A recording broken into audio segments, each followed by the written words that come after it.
शेळी पालनाच्या खालोखाल चांगली संधी असलेला आणि मोठ्या प्रमाणात रूढ झालेला शेतीला पूरक असा व्यवसाय म्हणजे कुक्कुटपालन. तरीही हा व्यवसाय खूप जिकरीचा समजला जातो, परंतु बाजाराची गरज ओळखून तो केला गेला तर यासारखा फायदेशीर दुसरा व्यवसाय नाही.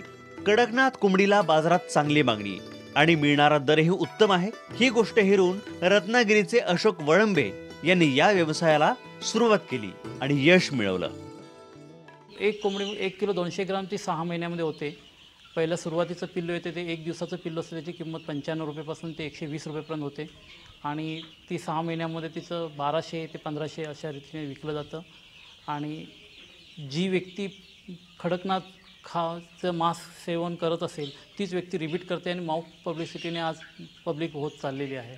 पोल्ट्रीचा व्यवसाय सुरू करताना मला प्रथम भीतीच वाटली, कारण लोकांनी मला सांगितलं की पोल्ट्री व्यवसाय हा नेहमीच मागे असतो आणि त्याच्यामध्ये लॉसेस असतात, पण मी खडकनाथ चालू केल्यावरती मला असं काही वाटलं नाही. कुक्कुटपालन म्हटलं की त्यात नफा कमी आणि धोका जास्त असल्याचं बोललं जातं.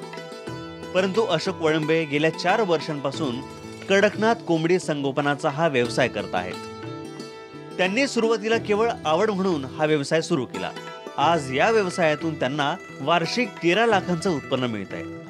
आता ह्या कडकनाथची उत्पत्ती आणि उपलब्धता कमी असल्यामुळं 1200 ते 1500 रुपये किंमत आपल्याला त्या कोंबडीसाठी किंवा कोंबड्यासाठी मोजावी लागत आहे. परंतु आता काही दिवसांनी उत्पत्ती फास्ट होईल, त्याचा दर हळूहळू कमी येईल.